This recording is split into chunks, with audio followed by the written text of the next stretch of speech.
Hello, hello, hello, hello, hello. This is Willie Cartwright with From Saved to Sane. Glad to have all of you here today, and I hope that you out there are having a good day, a good week, and I'm certainly appreciative for all of you out there. Please send me a message through the chat. Let me know that you are listening today, and I'm thankful again for that. And those of you who would catch the replay or listen to this later, I'm certainly appreciative of that as well. Before we get into our topic today, because I think it's going to be extremely interesting, as I hope most of them are. I hope all of them are. All of the podcasts that we do are interesting, certainly. This one today, it's going to be a little bit more in the lines of current events.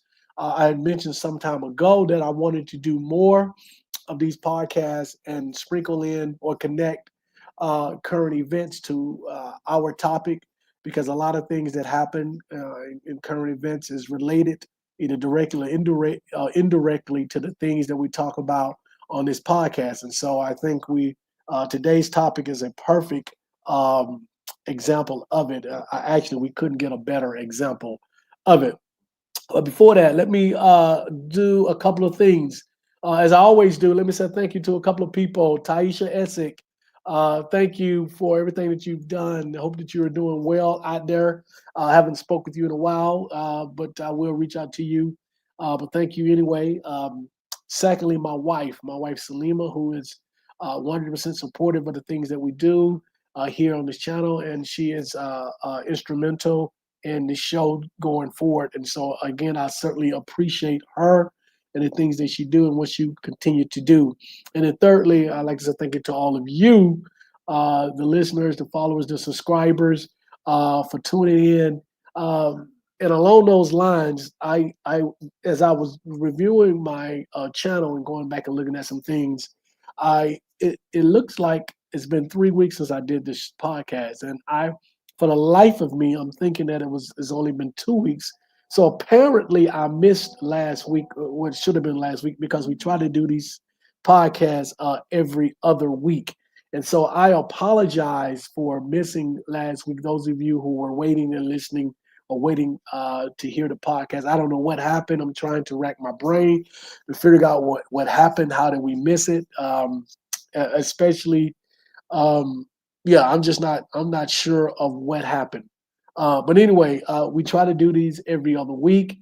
If something comes up, I'll certainly catch up on the following week. So again, I apologize for those who may have been listening and waiting for last week's show, but we are here today. It was something else. Also, ooh, I'm trying to think. But while I'm thinking, while my brain is working or attempting to work, I want to do a couple of things. I want to talk about my book. Those of you who have not picked it up, please go to Amazon and pick it up. It's called From Saved to Sane: My Journey Away from Christianity and Why Christianity Has Been Detrimental to the African American Community. Willie O. Cartwright. You can get this on Amazon. So please pick it up, and thank you. Oh, yeah, I know what I was thinking about. Um, Before I go there, let me do this. Also, I want to talk about another book, or at least I want to introduce you to another book. It's called The Necessity of Secularism: Why God Can't Tell Us What to Do. This is an outstanding book. The author is Ronald A. Lindsay. I don't know him. There's nothing in it for me. I just like to give you guys information, things to read, material to help you along your journey. This has been an excellent book for me. I've read it. There's a lot of great information in here to talk about the things that we discuss here. And so, what I also wanted to mention is that also I discovered recently that I had not been receiving many of the comments that you guys leave for me on YouTube. It was something, a glitch in the system, but I was not able to get my messages. A lot of my comments going all the way back I guess, all the way back to about 3 years now, because we've been doing this for about 3 years. So I have started, I've discovered and corrected the glitch, the mistake, and I have started answering more of those comments that I've missed. I've answered a lot of them that I see, but some of these I've missed, so I've started to answer these. So if you see a comment from me, a like or a comment, and you made a comment 7 months, 8 months, a year and a half ago, I apologize from just now getting to it. It was not my intention of ignoring the comments because I love the comments, whether they're good or bad. I enjoy the comments because that means that people are engaged, and that's what we try to do here. So with all of that being said, thank you so much. Those of you, if you're out there, please send me a message. Let me know that you can hear me clearly, that my voice is coming through, radiating through the system, and that you can hear me. And if you have any comments, concerns, or questions, please put them in the chat and we will discuss those as well. So, today's topic, as you know, as you can see, is Charlie Kirk, Christian nationalism, and the rapture. Again, we're talking about things that are current, events that are current, things that are currently happening in the news, and how they may relate to the things, or how they do relate to the things that we talk about here on this channel. Before I get started, let me do this and make sure that this is done clearly. Um, I know that there are people who have discussed Charlie Kirk, whether it be on a various podcasts or a public forum or social media. And if those comments were not deemed to be favorable to Charlie Kirk or the people who supported him, then I know that some of them have been admonished, their comments have been deleted, or their channels have been canceled, even temporarily, maybe permanently. I know a friend of mine personally who made comments on his podcast about Charlie Kirk, and I'm sorry, they were suspended for a week. And then there was a couple. It just came to mind to me. It was more than one person that I've spoken to. So yeah, and so I said that to say I will do my disclaimer in a sincere way, but I will not back down. I will not make these comments because of fear of someone telling me that I can't feel the way I feel. And so I will come full force with how I feel about Charlie Kirk and the things that he's done in the past. So before I get into that, let me say this. I in no way condone violence against anyone, violence. I don't condone political violence. I think what happened to Charlie Kirk was atrocious. It was sad. It was uncalled for, and it was unnecessary. Regardless of whether or not there's a difference in opinion, political opinion, policy opinion, or in the case of Mr. Kirk, a lot of his opinions were heinous, in my opinion. They were discriminatory, bigoted, and racist. But even with that being said, I don't believe that should have cost him his life. I don't believe that should cost anyone their life. And so let me say that. So this is not a celebration of Charlie Kirk's death. This is not a anything negative about the event. Um, uh, Hello, Maria Geist. I'm glad to have you. I'm not sure if this is your first time, but if it is, welcome. Thank you, and I thank you for the question. I will go right into that then, since you asked that question. And if I mispronounce your name, I certainly apologize. Maria Geist said that, and I'm gonna just call you MG so that I don't butcher your name in the future until I can pronounce it right. Um, but anyway, your question was, how was he racist? Okay, I thank you for that. I had a joke about me messing up names later, but anyway, so yes, how was he racist? Mr. Kirk has made numerous comments about first of all educated um, black women not possessing the bandwidth, the brain power to work at certain jobs, and that they were had taken those jobs from white men. In particular, he talked about the Supreme Court Justice Supreme Court Justice Brown. I'm sorry, Jackson. Is it Jackson? So he also mentioned a couple of other people. These individual black women are well accomplished. Several of them are Ivy League graduates. graduated at the top of the class. My understanding about Mr. Kirk is that he dropped out of uh, community college. And so to make those type comments to me is racist. He also made comments about flying on a plane and seeing a black pilot and wondering if the black pilot uh, got their job because of DEI and whether or not that person was truly qualified. If you are a pilot of a commercial airline, your training, regardless of your race or your gender or your nationality, is the same as anyone else. And so to wonder if a pilot who is flying, for example, American Airlines or Delta or Spirit or whatever it may be, to wonder if that person is somehow less qualified because of this person's race or gender is racist and bigoted. Um, there are also other comments that Mr. Kirk made. So, in my opinion, based on the comments that he made, Mr. Kirk was a racist. He was a bigot and he was homophobic. And so I stand by that. There is a litany of comments in his history that he's made that will attest to the fact that he was a racist and a bigot and homophobic. Now that's his prerogative. That's his prerogative to do that. What I my issue with that is multi-layered. First, of course, I am opposed to anyone who is racist or a bigot because what they tend to do or what they do is that they tend to um, want to dehumanize people who look like me and other minorities. They also want to marginalize those individuals as well. And so I that's something that is over the line for me personally. Now other people can feel how they want to feel, but that's over the line for me personally. But the bigger and the larger issue is a couple of things. Number one is the influence that Mr. Kirk had, and the number of people who supported him, knowing that he had made these comments and knowing full well that he was a racist and a bigot. I think that says more about our country. I am not. I am one who is not surprised that our country reacted the way that it has reacted because I've never been under any delusion that we were somehow post-racial or post-bigoted or post-homophobic society, regardless of the election of former President Obama.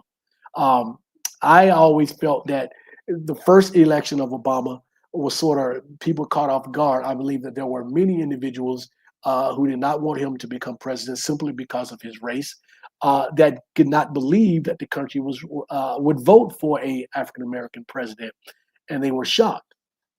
The second time around, I believe there was still some of that,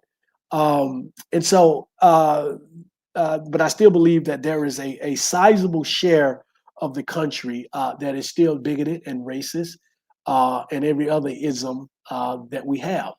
That I would like for that share not to be majority, but I think when you combine the ones who are openly, overtly, even covertly racist to those individuals who are apathetic to what's going on because it doesn't directly affect them. Um, and then there's a third category that I like to add in as well. Those individuals who are affected by these racist and bigoted policies, but because these racist and bigot policies and the individuals who profess these policies cloak themselves in Christianity or religion, there are people that these policies directly affect who sort of turn a blind eye because these people, these individuals, lead with the word Christian or the word with religion or faith. And so these people tend to lead a blind eye. When you add all of those individuals together, it is my opinion that we are reaching a majority status. And the fact that so many people were taken aback by individuals who refuse to place Mr. Kirk on a pedestal or make him a martyr because of his racist and bigoted words and practices. That leads me to believe that my opinion is probably right, or at least close to being right. And so the second issue with Charlie Kirk, the first was the influence that he had, but also the fact that people like Mr. Kirk are affecting and influencing policies that the current administration and President Trump are following through with. Those policies diminish the lives of people who are outside of the so-called box, the box of Judo-Christian heterosexual individuals. And if you're outside of that box, these people are working behind the scenes, not only Charlie Kirk, who had an influence on some of our policies, but people like Stephen Miller and some of the other individuals who are part of the Christian nationalists and the Christian nationalism movement. Um, they are very influential in the policies that we see that are coming down the pike from this current administration. And again, those policies are designed to be harmful to any individuals who don't fit inside of the Judeo-Christian box. Um, and so that's what we're looking at. So that's the second part, or second reason why it was important for me to address this Charlie Kirk issue, because this is much larger than Charlie Kirk. Charlie Kirk is just one individual, but there are many, many, many others. Um, and understand what created Charlie Kirk, or what caused Charlie Kirk to become who he was. Conservatives, Christian nationalists, evangelicals, they started to see a shift in pattern. They started to see younger individuals, college age individuals, who were moving away from Christianity, who were moving away from organized religion, and in their opinion, they felt like they were losing the younger audience. Christine, what's going on? Glad to see you. Glad to have you. Greetings to you as well. Um, and so they had to sort of create or come up with a figure that was young and influential, and that who could win back some of the young people. So Turning Points USA is an organization that Charlie Kirk and a billionaire who actually financed Turning Points USA, um, it uh, had been aware of Charlie Kirk for some time, and so Charlie Kirk sort of became the figurehead of this organization, and this sort of movement to bring back younger people to the fold of Christianity. Neo, what's going on? Glad to have you. Yes, hit the like button, please. Thank you. Papa Lance, PC Chat, and Will, what's going on? Glad to have you guys here. So as you can see, we're talking about Charlie Kirk, Christian nationalism, and the Rapture. We'll get to it in just a second. Um, and so I started off with talking about Charlie Kirk because, first of all, I wanted to make a disclaimer to let people know that I am 100% against political violence and violence of any type, and that what happened to Mr. Kirk was horrible and should never have happened. It should not happen to anyone. But I had a question by a new person. I'm calling her MG because I'm having a hard time pronouncing her name. But she asked, "How was Charlie Kirk racist?" And so that started the conversation. So let me say this too as well. There are opinions, and certainly doing the work that I do, being as open as I am about my disbelief in Christianity or religion in general or gods in general. I've had many people, friends and foes, who have disagreed with me, and we have a disagreement. There are many people who are friends of mine who I love dearly who absolutely disagree with my position on religion and faith, including close family members. So a disagreement of opinion is one thing, but when your opinions are are about subjugation of people who look like me and other minorities, when your opinion is about marginalization of people who look like me and others, then it is no longer an opinion.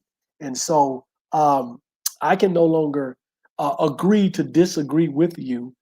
We can no longer be friends. And I know that may be harsh for some of you to say, but if your opinions and your lifestyle and the way that you make a living, and Charlie Kirk certainly profited off of hatred, when those things are directly opposed to my existence, who I am as a human, who I am as a man, then we have issues. There is, in my opinion, there is no grounds for us to have communication. There is no grounds for us to be buddies or pals or friends simply because of different disagreement of opinion. Because now it is no longer an opinion, right? Um, and so that's why I stand on that. That's why I've been so vocal. If you watch me on my social media page early on, I was vocal about this because I would not tolerate. I'm not going to tolerate people who are bigoted or racist or homophobic. And so that is a non-starter for me. And I'm appalled that people who I considered friends, who I may have grown up with, have a relationship with, don't feel the same way about bigotry, racism, and homophobia. The fact that it is not a non-starter for them is a problem for me. And so I've had, like many of you, I've had to go back and maybe check some of my friends or who I thought were my friends, and now I see them for who they really are, even more so now. And so if there was one thing that came out of this tragic incident with Charlie Kirk, it was the fact that some of us, those of us who had believed that we had friends and allies in a certain demographic of people, we've come to see that that is not the case. And so now we see the devil for what it is. I use that term lightly, but we see it for what it is. And so now we can proceed accordingly, knowing that these individuals that we thought were friends or allies are absolutely are not allies and friends. Because if you are, I will not allow people to talk negatively or discriminatory, talk bad about people of another race around me. I will collect because I have friends who are different race, different nationalities. I will not tolerate people talking negatively about people in the LGBT community because I have friends and family members who are part of that community as well. And so if you are allowing that to happen in your presence, then that says something about you. Even a further step, if you are memorializing an individual who made his living preaching hatred, then that also says something about you, and that something is not a good thing. And so that's where we are on that. Um, and we briefly sort of kind of talked about the connection between the Charlie Kirks of the world and Christian nationalism. I am telling you guys, and you've heard me on my soapbox about Christian nationalism before, but it is a major threat to our democracy. It is a major threat to us as individuals. It is a major threat to our lifestyle and who we are. They being Christian nationalists, are opposed to anything that they don't understand, anything that steps outside of their neo-Christian box, and that's everything from. And so this is the way I see it. Um, Christian nationalists, what they've done and what they're trying to do, and have been somewhat successful at, is that is what we call othering. There are books out there about othering, othering, how you other people who don't look like you or it's not part of your clique. And so Christian nationalists, they start with Christian. And so those individuals who are not Christians become othered. They become people who are outside of the box, right? And so this is why they discriminate against people who may be Muslim or of other different religions, or people who don't practice religion at all. People like me who may be atheists or agnostic or humanist. Individuals who um, may practice religion that they don't understand, and so those individuals are othered. And then there's the nationalist part. This is why you see what you see with the Hispanic community. You see people, Americans, how they're discriminating against Hispanics because they're able to other them through the nationalist part of Christian nationalism. Um, and so what will happen is that those individuals who don't fit into the Christian box will be ostracized and kicked outside of the box. And those who don't fit into the nationalist box will also be ostracized and kicked out the box. And so what does that leave? So we've already done away with individuals who may be part of the LGBT community because those individuals by virtue of who they are, don't fit into the so-called Christian box. Individuals who are Hispanic or or other nationalities, by virtue of who they are, get kicked out the box. So what that basically leaves in this country are Euro Americans, European Americans, Christian European Americans, heterosexual Christian European Americans, and some African Americans, because we know that there are many African Americans who identify as Christian first. But here's what's going to happen to you guys who identify as Christian first and believe that because of that you are safe. There's going to be a caste system because they can't unnationalize us as African Americans, because we've been here since chattel slavery, right? And they can't unchristian us because we are the most Christian demographic in this country, right? But what they can do, what they have done, and what they've always done is set up a caste system. So it works like this: white, heterosexual Christian males are first, at the top of the hierarchy, right? And then white heterosexual females are next, and everybody else fall in line after that. And so those individuals who are African Americans who believe that you are equal or even to your Christian brother or sister, that is not the case. They don't view you that way. They don't see you that way. The Stephen Millers of the world, the Charlie Kirks of the world, absolutely don't see you that way. And I don't care what anybody says or what anybody thinks. I am telling you, from my observation, from my studies, from my research, that is not the case. And it should be clear to all of you that this is not how you are viewed and seen. And so I've pleaded with my my Christian brothers and sisters, those individuals who are African American and who may be still Christian. I've pleaded with them to reevaluate how they practice this faith. Um, uh, Really interesting. I've mentioned to you guys before that I had a friend who was a devout believer who had a sort of a Christian broadcast on social media. But because of some health things and some other things going on in his life, he has started to question his faith altogether. But the one thing that he refuses to do, at least at this point, is to let go of the Christian God. He believes that the way Christianity was taught to him in the churches has been all wrong. He's blaming himself for all of the things bad that are happening to him as sort of a punishment from God because he didn't believe the right thing, which makes no sense to me, but that's sort of a short way of looking at it. He is a dear friend of mine. I've had multiple. It's weird too because in his time of the things that he's going to, I'm sorry, the things that he's going through, and as a really devout Christian, or at least he was, it is really ironic that he has reached out to me, a person who he clearly knows is not a believer at all, and we've had these conversations. And so what I have done is that this is not an opportunity for me to attack him in his belief. This is an opportunity for me to simply ask him questions and then ask him to reevaluate the way he's always viewed his religion. And I've not said to him that you have been wrong or you have been right.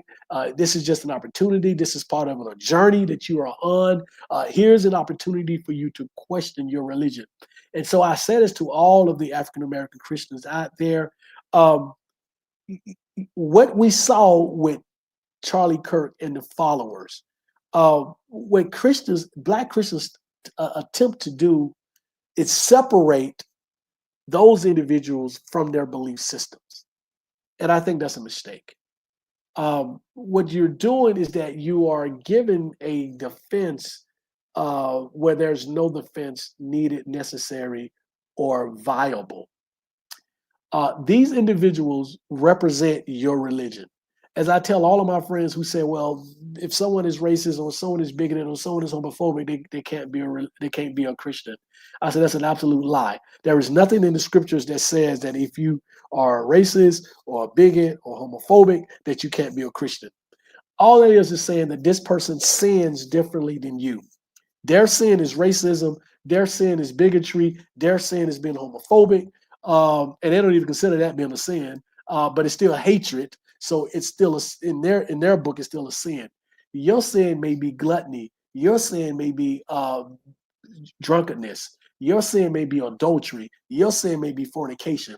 So if this person whose sin is racism and bigotry does the two or three things that I've always been taught when I was a Christian, in order for you to be a Christian, what is to accept Jesus Christ as your Savior, get baptized, and ask for forgiveness. If this individual does all of these things, then he is no different than you, the individual who have done these things as well, but still continue to fornicate or to commit adultery or to get drunk or to overeat or whatever the sin may be. And so I'm quick to challenge my Christian friends with that.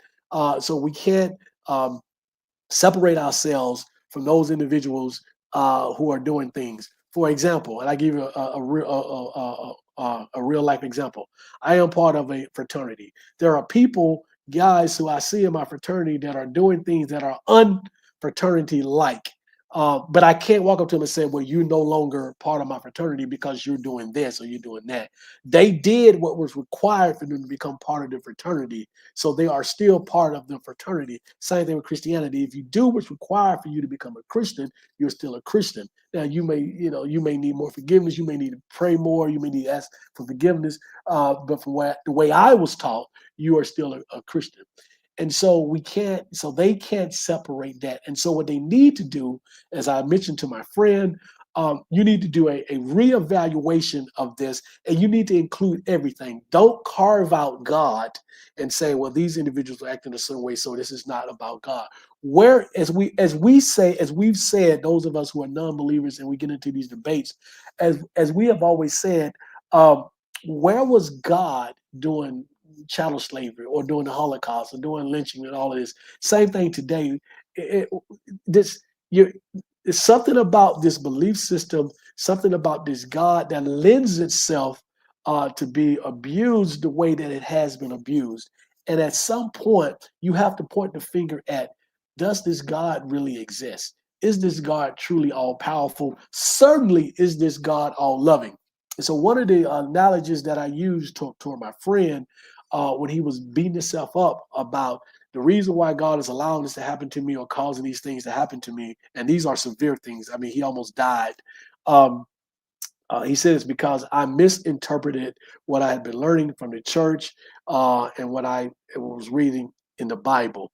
And so God is allowing these things to happen to me. And I've prayed and I've asked God to help me. And here I am again, almost back in the same situation. This time, not necessarily from a medical situation, but from a financial situation. All of this was part of it. And so the analogy that I used and what I asked him was, and he has four kids, and they're kind of they are young adults now. But I said to him, I said, if you walked into your house and you saw that your daughter or your son was being attacked by someone that you did not know, would your daughter or son have to beg you and plead with you to help them? No, your natural reaction would be to jump in and do whatever you could to alleviate the situation, to stop the stranger from harming your loved ones. This is because you have what's real unconditional love. The same thing that you say that your God has, you really have it because your God doesn't have unconditional love. And I told him if this God really had unconditional love, there would be no such thing as childhood cancer. There would be no such thing as famine. And all of these other things that people say, well, it's because man sinned.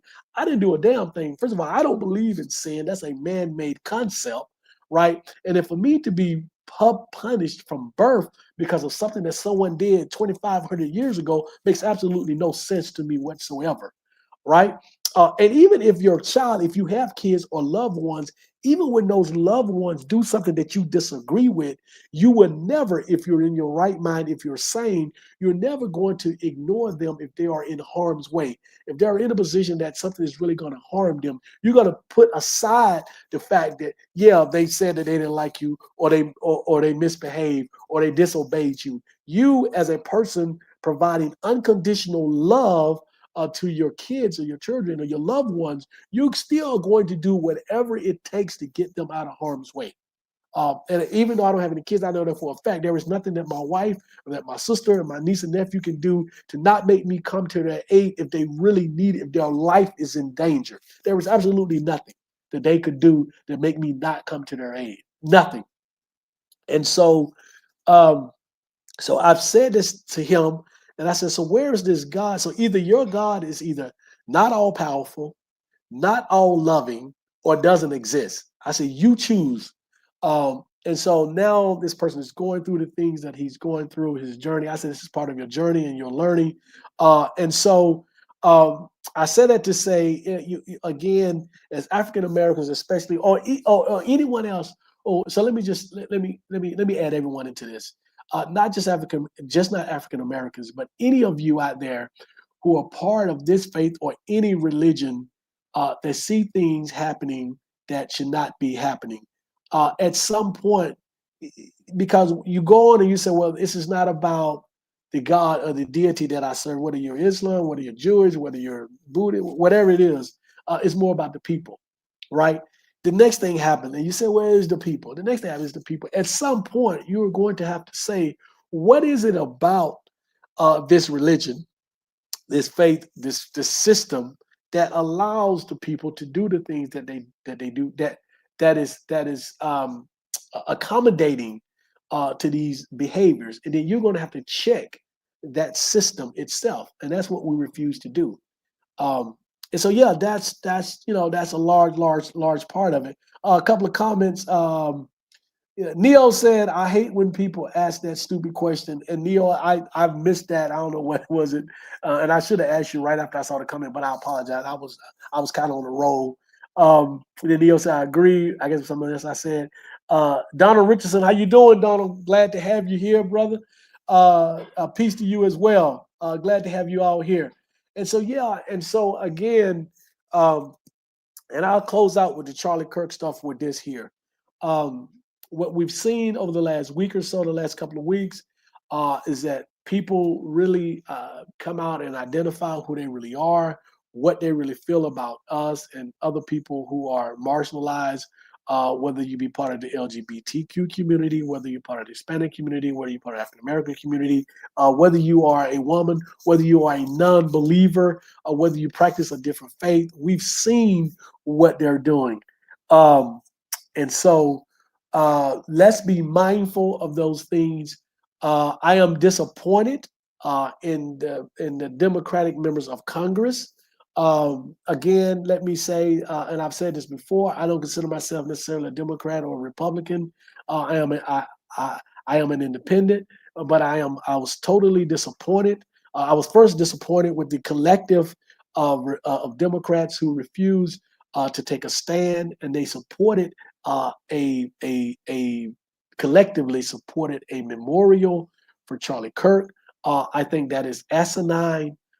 He was not a martyr. He was not a person of the clergy. He was not a great statesman. He was not part of Congress. He was an individual, a racist, bigoted individual that had a podcast and was head of a nonprofit organization. And that to me does not does not support you becoming memorialized. For the 58 Democrats who had enough balls and enough guts to vote against it, thank you for that. For the over 100 others who did not, shame on you. I know the Congressional Black Congress opposed this as well, but what I would have loved to see was uh, a collective of the group of Democrats who came out publicly and said, "Yes, we condone um, the violence.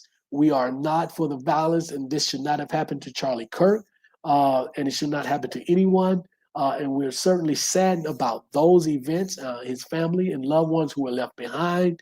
However, this guy is not worthy of being memorialized because of the hatred and the bigotry and the homophobic stuff that he spewed. And so we as a collective body, we are not in favor of having him memorialized. All of these comparisons to people like Dr. Martin Luther King are again asinine. Um, and again, and I know that Dr. Martin Luther King was not perfect, but in his imperfection, the amount of work that he did for the collective, not just African Americans, but for the nation, deservingly so, uh, is a person. He deserved to be a person that was memorialized. That is memorialized. And if those of you who are old enough to remember the fight that it took to get a MLK holiday, um, you should also be appalled that they're going to set aside whatever day it is for Charlie Kirk to be memorialized every year. Um, and so, yeah, so I stand on that hill. I know I'm going to get comments. I might even get shut down or whatever for whatever happens. But yeah, I stand on that hill and I will continue to because someone has to. Same thing when I talk about Christian nationalism. Um, so let me sort of change courses really quick. On a lighter note, um, we are all still here and I'm happy to see that. But I would expect all of us to still be here because yesterday was supposed to be the rapture. I don't know how many times Christians have predicted that their Jesus is coming back and take all of the good people with him. Those of you who follow me on social media, especially Facebook, which is for us old people, as the young people say, I'm on Instagram too and TikTok. I need to do more TikTok.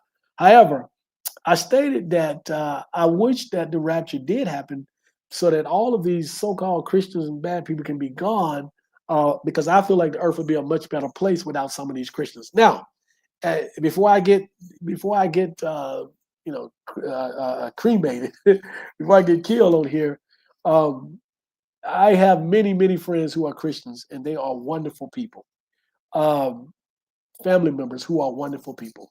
So I am not at all talking about you guys. And I'm not sure how many of them actually listen to this because they are vehemently opposed to my position on religion. So many of them don't listen. But if you happen to hear this from a third source, I am not talking about you, my loved ones, my close friends who are wonderful people and are also Christians.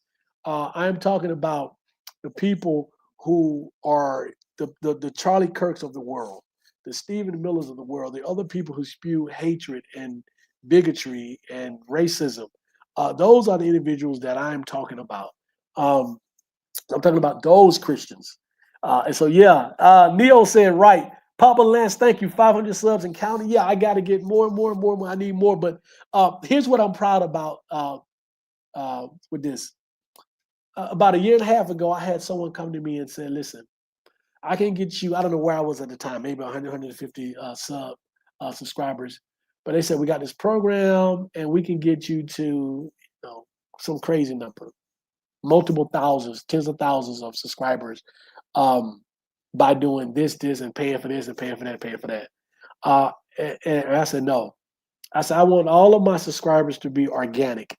I want them. So when you see 500, these are 500 individuals who've subscribed to the channel, who've listened to the channel, and it's organic. These are not bots or whatever you call it. These are not fake individuals. These are all real individuals.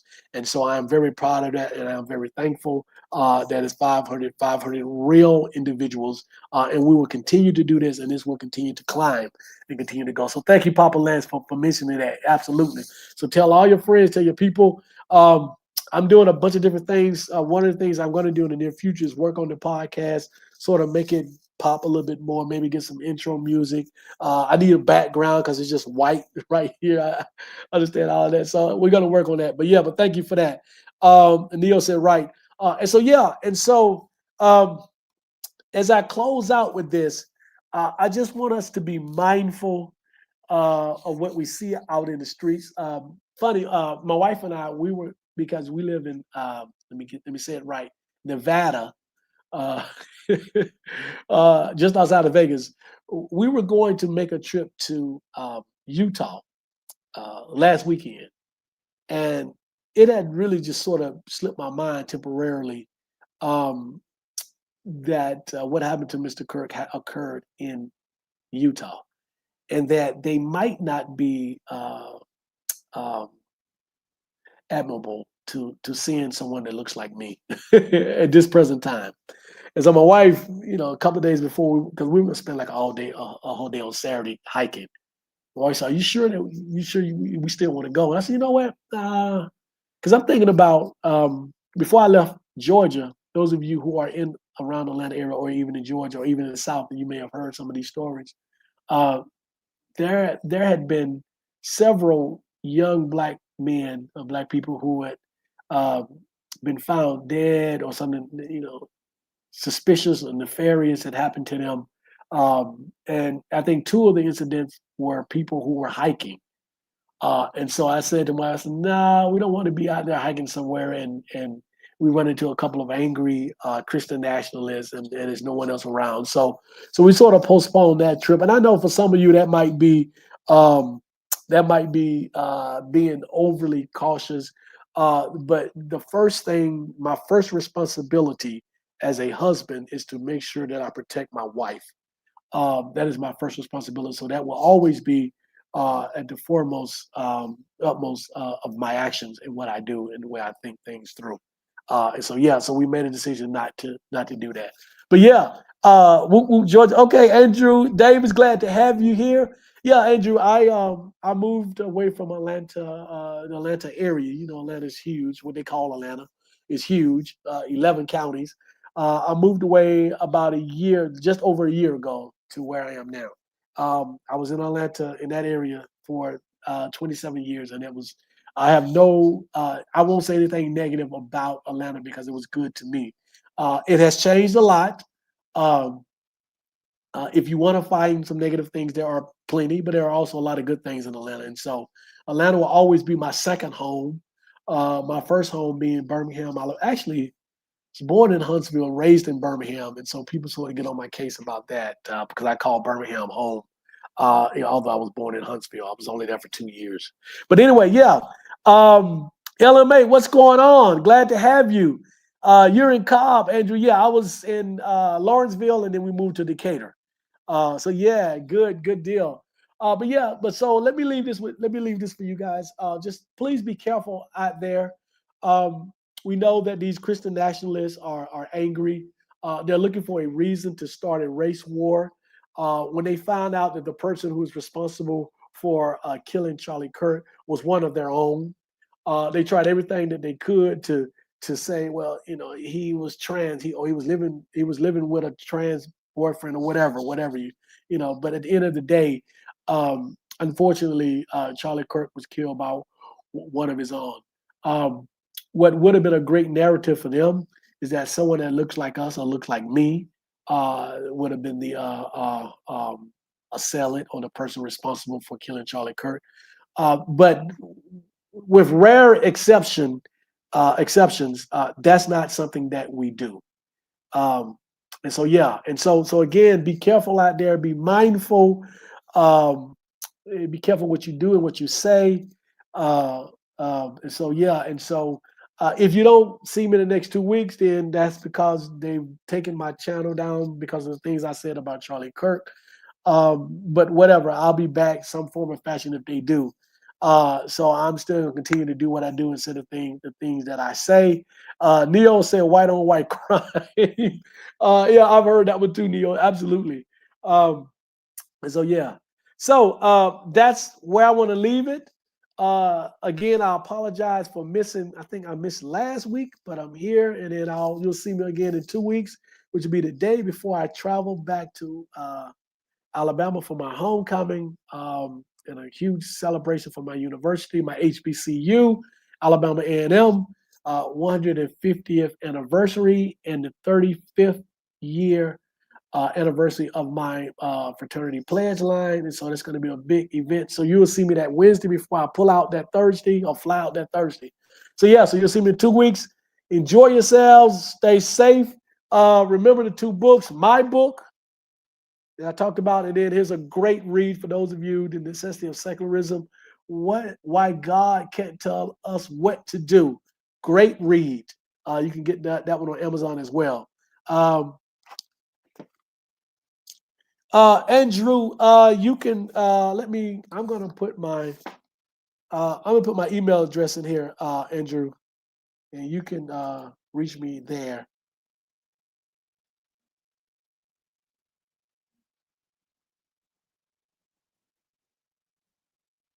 Yeah, reach out to me on this and let me know what's going on, what you need, what you're looking for, and we can certainly chat. Chat. That's the email I have. Like most of you, I have like 7 email addresses because of the organizations that I'm a part of and all the other kind of stuff. But that's the best one. I always look at that multiple times a day. So yeah, so appreciate you, Andrew. Certainly appreciate you. I appreciate all of you. Let's continue. Let's continue to grow this channel. I'm gonna get some special effects so I can look like Neo's channel. If y'all see Neo's channel, Neo is like, I don't know. I need to talk to Neo about improving my presentation on my channel because Neo has all the special effects and the music and all of that. So I'm about to talk to Neo. So y'all encourage Neo to help me so that my channel can look better and be more presentable to go along with the information that I have. Also look out. Neo and I are going to do another show together at some point. Whenever Neo gets it together, we're going to do I'm putting it on Neo. To be honest, Neo has asked me, and I said, yeah, whenever, just let me know. So I don't know if it's on me or Neo, but yeah, we're going to do a show together again. We did one a while ago. So we're going to do one. So yeah, so we will do this. So look out for that. So again, appreciate all of you. Stay safe. I'll see you in 2 weeks. This is awesome. Thank you to everybody. Andrew, Neo, always, LMA, Papa Lance, Donald, thank you so much for coming, for showing up. Who else? Christine, always, I always appreciate you. Thank you so much. MG, thank you for your first question to get us started. I hope that answered your question. If you have other questions, you're more than free to leave me a comment. Certainly come back in 2 weeks and join us again with any other questions. Whether you are pro or con, I don't care. I'm concerned about, all I worry about is the information, the dialogue that we have, and hopefully people learn stuff. So again, thank you to all of you, and I'll see you in 2 weeks.